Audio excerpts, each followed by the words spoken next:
y además la experiencia del doctor José Alejandro Pérez Volque, que está con nosotros acá, la importancia del cumplimiento del artículo 298 del Código Procesal. En este caso, doctor, ¿qué tan relevante podría ser para la continuidad del proceso?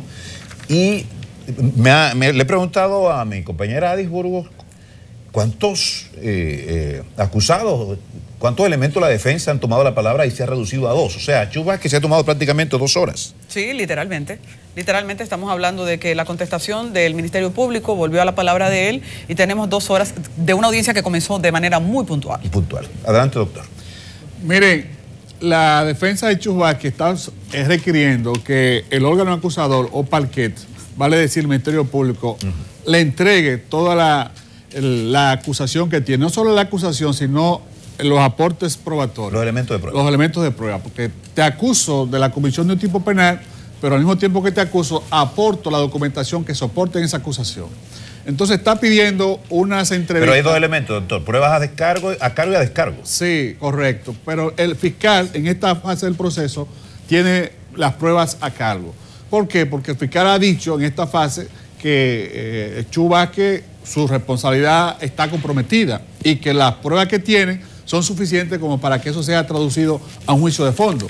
Entonces, en esta parte, el Ministerio Público, en la investigación, el Ministerio Público tiene que ser objetivo. Es decir, tiene que buscar las pruebas a cargo y las pruebas a descargo.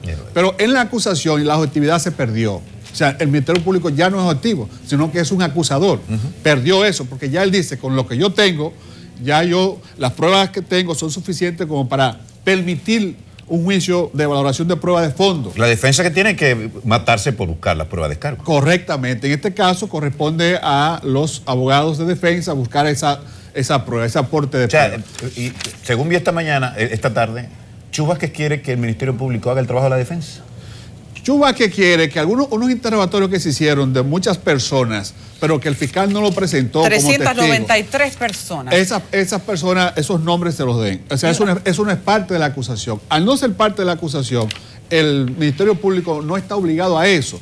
Digamos lo siguiente. Esa es la parte. No está obligado. O sea, de lo que está obligado el Ministerio Público es... Procesalmente hablando, no. No está obligado. Es de entregarle al imputado, quien sea, en este caso es el ciudadano Chus Vázquez, lo que él entiende que tiene la pertinencia, la suficiencia, que tiene la utilidad y sobre todo que tiene la legalidad. Aquí no se discute si Chus es responsable o no responsable. La discusión, conforme al 298, Victorino, como tú bien señalas, es si con lo que tiene el parquet, esa carpeta es suficiente como para que más adelante se conozca si es culpable o es inocente. Es pertinencia, suficiencia, utilidad y legalidad es la discusión que está centralizada. El Ministerio Público... Ok, sí, perdón. En ese sentido, entonces, hay unas peticiones que los abogados lo han hecho con todo el derecho que tienen, conforme a la Carta Política de la Nación, vale decir, Constitución de la República y el mismo Código Procesal Penal, pero que no es una obligación del acusador presentar eso, porque no fue parte de su acusación. El juez tiene que comprobar, verificar y contactar que todo lo que el fiscal presentó, el imputado lo tiene en su poder o se le facilitaron los medios para que él lo tenga en su poder. Si eso ha sido cumplido, entonces ya el Ministerio Público cumplió con su obligación, porque aquí hay una imputabilidad, que luego se quiere la culpabilidad y que luego se pretende la responsabilidad. Ahora esa imputabilidad es la que se está discutiendo. O sea, ¿hasta qué punto esto que yo tengo es más que suficiente como para más adelante discutir el fondo de estas pruebas que yo tengo?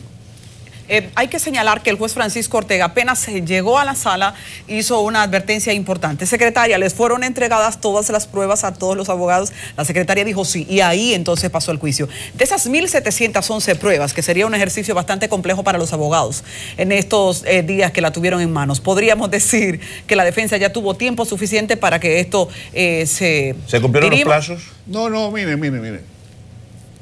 Es que materialmente es imposible que un abogado, por veterano que sea, por magnífico que sea, pueda analizar, estudiar... Por Pérez Volque que sea. No puede, eso humanamente es imposible. Un ejercicio complejo le pusieron ahí. Eso es imposible, o sea, eso no es posible. Que en 12 días, 14 días, 10 días, 1.700 pruebas, no solamente el abogado la va a leer, luego la va a estudiar y finalmente la va a contestar, porque tiene que hacer 3 ejercicios. O sea, la leo, la estudio y luego la contesto o la desnaturalizo. Luego él va a hacer el desmonte de esas pruebas. ¿Tiene un abogado de defensa tiempo para eso? Dedicado exclusivamente a ese tema, esos 14 días solamente a eso, no tiene más tiempo suficiente para eso. Porque para hacer un escrito de dos pruebas, el abogado tiene que sentarse y durar 5 o 6 horas para contestar 2 pruebas, para que el escrito tenga algún tipo de fortaleza. De manera que es imperiosa la suspensión para que se le preserve a ese imputado y a cualquier otro su sagrado derecho de defensa. O sea, el sagrado derecho de defensa es universal y la Carta Política preserva eso y protege eso. Y el Estado y el juez es el garante de que una persona no caiga en un estado de indefensión, porque ahí hay pruebas que es casi seguro que los abogados no le han contestado. Entonces coloca a un encartado, imputado, en un estado de indefensión total. Para el trabajo de inteligencia de un abogado, ¿podríamos decir que es pertinente el argumento con el que han venido los abogados de Chu Vázquez? ¿El incidente que ellos están planteando de que se les entreguen más pruebas fue inteligente como medida de juego? Sí, debo decirte que lo que están haciendo los abogados es un ejercicio serio del derecho de defensa. O sea, lo que ellos están pidiendo, aunque hay unas peticiones que el juez no tiene la obligación y el fiscal la tiene, pero eso les serviría a ellos ¿para qué? Para decirle al juez cuando están analizando los extremos de la acusación, decirle al juez: mire, magistrado, mi imputado estaba acusado de lo mismo que Pedro estuvo acusado, y Pedro fue favorecido con un archivo. A mi acusado, a mi representado, nosotros le estamos pidiendo también un auto de no lugar. O sea, ellos están buscando esas pruebas para asistirse del principio de igualdad. Si Juan estuvo acusado de tal cosa y Pedro está acusado de eso, y el Juan fue favorecido con un archivo, ¿por qué Pedro no lo es también? Entonces, ese ejercicio que ellos están haciendo... Y librarse de una acusación al juez de que atente contra el derecho a la defensa. Correctamente. Si ellos logran que el juez ordene al fiscal entregar esas pruebas, han ganado. Si no logran eso, tampoco perdieron. No han perdido, porque también en su discurso de clausura lo van más adelante, ellos lo van a hacer valer. Técnicamente está obligado el Ministerio Público a decirle al país, bueno, no al país, en este caso a esa sala, al juez, ¿cuáles fueron las pruebas a descargo? ¿Por qué se quedaron fuera esos? Sí, el fiscal tiene que decir... Si no lo hace, ¿conspiraría en flagrancia con la legitimidad del proceso? No, mire, en una investigación, a prima fase, esa investigación es secreta. Ahí interviene el fiscal solamente. Y con lo que él tiene, hace el fiscal, perdóneme que... Es el presidente de la Suprema. Esto en vivo. Lo tengo siempre apagado. El primo para decirle que lo está viendo, que lo salude. Entonces, si no lo hace, él no tiene el fiscal no tiene esa obligación. El fiscal puede válidamente decir: lo que yo tengo como prueba no es suficiente para exponerme a un juicio. Porque yo voy a decir una cosa: el Estado compromete su obligación cuando coloca a un ciudadano a un proceso y luego entonces se produce un auto de no al lugar o se produce un descargo en juicio de fondo. El Estado es responsable de haber atentado contra su nacional y tiene que indemnizarlo. Por eso el juez, el fiscal, tiene que estar seguro de lo que está haciendo. O sea, no es que tú me acusas, luego me descargan y no pasó nada. Esa historia no es así. El artículo 20 del Código Procesal Penal dice que es una obligación del Estado indemnizar a todo encartado, imputado o acusado que luego el fiscal no haya podido probar la responsabilidad de la comisión del tipo penal. En este caso, y de hecho la sociedad se ha preguntado qué va a pasar con los imputados que fueron posteriormente excluidos. Hasta ahora no se ha visto el cumplimiento de este articulado al que usted invoca. No, ellos tienen el derecho. ¿Lo han solicitado? No, ellos tienen el derecho más adelante de accionar, porque los derechos se ejercen o no se ejercen. Si se te comete un acto contra cualquier ciudadano, él tiene el derecho de presentar una queja, una querella o presentar una acusación. Ese es un derecho que no lo han hecho. Ellos no lo han hecho, pero ellos tienen ese derecho. Y lo que hace el imputado generalmente es cuando el Estado presenta la acusación, como en este caso que lo ha presentado el Ministerio Público, sus más de 1000 pruebas, que dichas estas pruebas son suficientes como para obtener un auto de envío a juicio, conforme al 304 del Código Procesal Penal. Entonces, luego en el juicio el juez lo declara, produce la absolución conforme al artículo 337. Ese ciudadano de la República tiene un derecho que ejercer en contra de su Estado, que lo lo redujo a la más abyecta de las condiciones del ser humano, que fue la de un procesado o la de un presidiario. Entonces, estos ciudadanos, en esta fase, no han ejercido ese derecho, pero es un derecho que se tiene a ejercer ese derecho. Doctor, quisiera que le diéramos también viéramos esto del ángulo político. Obviamente que Chu Vázquez fue secretario general del hasta ahora principal partido de oposición. La sociedad dominicana en su conjunto aplaude este proceso, ¿verdad? Porque el tema, que ya tú lo habías dicho, constituye uno de los hechos más escandalosos de corrupción que ha marcado la República Dominicana, sin el menoscabo de considerar otros. Las pruebas, y usted como abogado y político, porque usted también es político, tiene una visión rápida, ¿no?, de las pruebas fundamentales, las más socorridas a las que recurrió el Ministerio Público para acusar a este dirigente.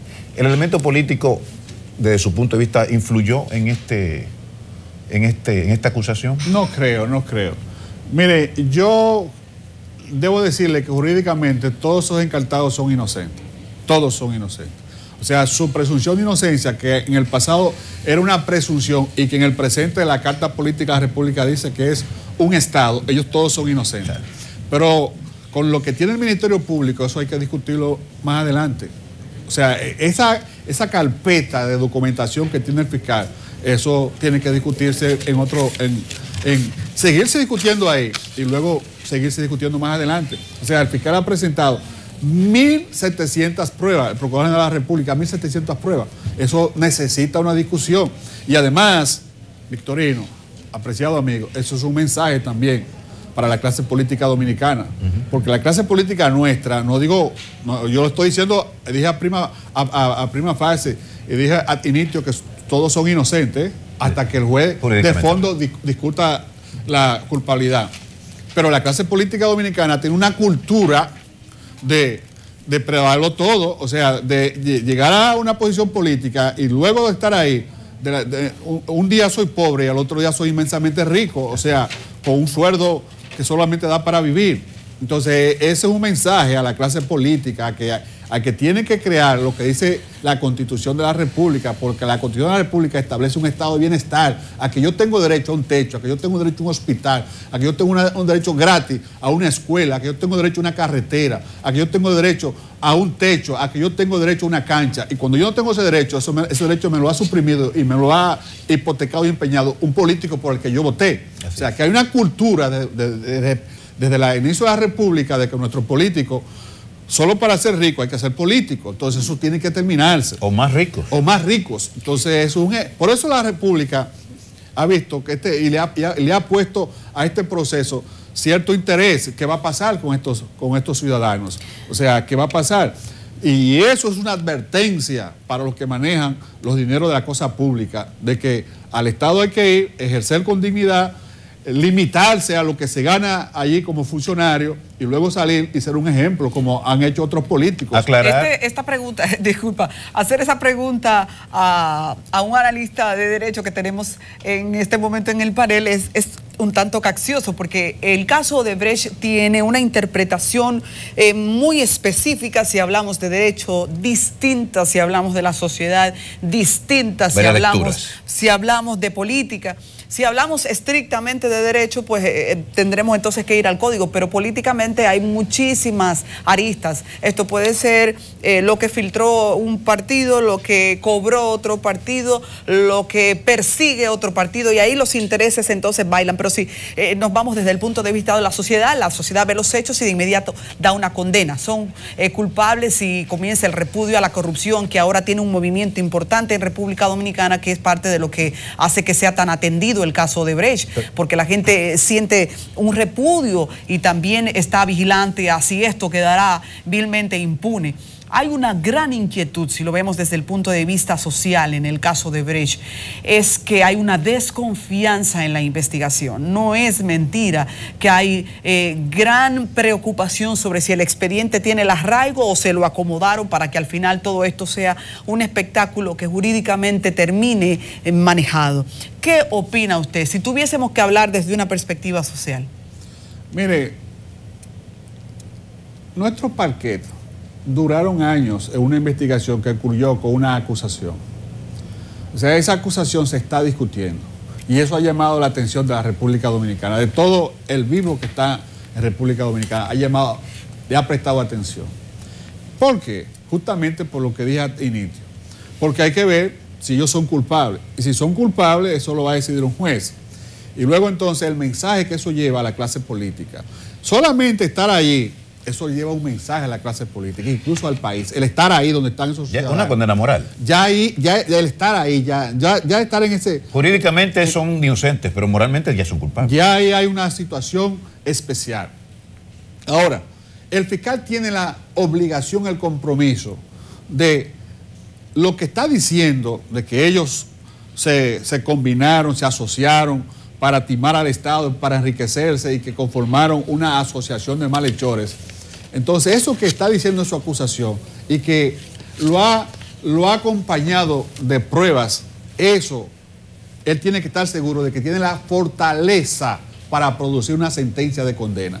Porque los jueces de la República Dominicana ni condenan ni producen absolución, ni producen sentencia de descargo, ni producen sentencia condenatoria. Son las pruebas las que condenan o descargan. El juez lo condenó, el juez no condena a nadie. El juez es un tercero imparcial que va a ver si el órgano acusador ha tenido una prueba suficiente como para esa imputabilidad. ¿Es válida? Es válida. Y si esa imputabilidad tener la suficiente para convertirla en una culpabilidad. Y si esa culpabilidad, entonces traducirla a una responsabilidad. Eso es lo que el juez va a hacer. Pero el juez no ha condenado a nadie. Son los hechos de cada ciudadano los que comprometen su participación en tipos penales. Su responsabilidad. Su responsabilidad. De manera que este proceso es un proceso histórico, como ustedes han estado señalándole a la República. Justamente porque se está procesando a ciudadanos que han tenido un ejercicio político importante y entonces se está cuestionando ese ejercicio político. Entonces el país está pendiente de eso y hay que esperar más adelante cuando el fiscal una por una sus 1.700 pruebas las presente y entonces eso los abogados de defensa las analicen y entonces las contesten y traten de desmontar cada prueba. Si no lograron el desmonte de las pruebas, entonces eso se va a discutir en un juicio de la culpabilidad. Usted es de los... O la inocencia. El abogado, las damas primero. Usted es de los que opina que tiene que el Ministerio Público también socorrer al pedimento de que venga al país quien fue la autoridad máxima de Odebrecht para poder tejer el tema del soborno. El Ministerio Público no presentó como testigo a esa persona. Si lo presenta como testigo, esa persona tiene que ir al país, pero no a discutirse ahí. Ahí no se discuten testigos, ahí no se oyen en testigos. Ahí se aportan los nombres, la dirección y las identidades de los testigos. Donde se discute el testigo, el testimonio, es en el juicio. Ahora, sí, pero si nosotros, si esa prueba es importante, disculpe, es importante decirle también al país que si eso no se dirime aquí, no puede ir a un juicio de fondo. Las pruebas que no sean admitidas en el juicio en la audiencia preliminar no pueden ir a un juicio de fondo. No. Por eso, si ahora eso no se discute ahí en un fondo, no hay nada que buscar sobre él. No, correctamente, absolutamente nada. Pero la defensa puede aportar a esas personas como testigos, a esos ciudadanos, y el juez puede acoger eso. Pero si el país quiere probar un soborno, debería ser el primer interesado en conseguir todas las herramientas que permitan que el soborno quede claro. Sí. ¿Usted considera que él es una pieza indispensable? Sí, yo pienso que sí, porque esa es la persona que dijo que entregó tantos valores para tal cosa. ¿Por qué rehuye tanto el Ministerio Público? Porque él entiende que con las pruebas que tiene son suficientes, entonces había una sobreabundancia de pruebas. Si tú tienes un proceso, 10 testigos, o sea, esos testigos son suficientes para probar tu acusación. Tú no necesitas 20 ni 11 testigos, 10 te bastan, o 2 testigos te bastan. Entonces, para el fiscal, entiendo yo, que le ha sido suficiente con las pruebas que tiene. En todo caso, pero la defensa puede válidamente solicitar a esa persona como testigo y el juez puede acoger a esa persona para que esa persona venga en calidad eso lo de determinará el testigo. juez. Por eso lo determinará el juez. Escuchaba también a la defensa de Chuck Vázquez insistir en el tema de la reposición de plazo. ¿Esto no se trabajó en la audiencia pasada? Sí, No quedó claro. pero el tiempo resultó insuficiente y lo dijimos aquí cuando estuvimos hace 2 semanas. Son 10 días mínimo y no más de 20, ¿no? Sí. ¿O va a depender? No, son 10 días. Cuando se inicia A partir de la notificación. Sí, cuando se inicia el proceso. Exacto. Entonces dijimos que ese tiempo era insuficiente. Pero aquí se están discutiendo incidentes. O sea, lo que están planteando los abogados de defensa son incidentes. Porque quieren nuevas pruebas y quieren nuevos plazos, prórroga de plazo. Lo correcto sería que el juez, o la opinión nuestra, ¿no? Porque el juez es soberano conforme a la norma. La opinión nuestra es que el juez le otorgue un plazo que esos abogados puedan preparar su medio de defensa. Pero los mismos abogados ni siquiera están pidiendo un plazo para estudiar las pruebas que recibieron, están pidiendo más pruebas. Pero eso conlleva... O sea, el juez tiene que decidir sobre lo que se le está pidiendo y a él no se le está pidiendo estudiar esas pruebas en un tiempo mayor. Creo que hubo, uno de ellos dijo que necesitaba también una prórroga del plazo. Sí, conllevaba. Que aparte de nuevas pruebas, también una reposición. Pero ellos se han enfocado en que se le busque más pruebas, es lo que le están pidiendo al Ministerio Público. E inteligentemente conlleva más reposición. Correctamente. Al darle de pruebas que ellos dicen que no tienen, entonces eso obliga a que se recese el proceso y le otorgue un nuevo plazo. Ahí está.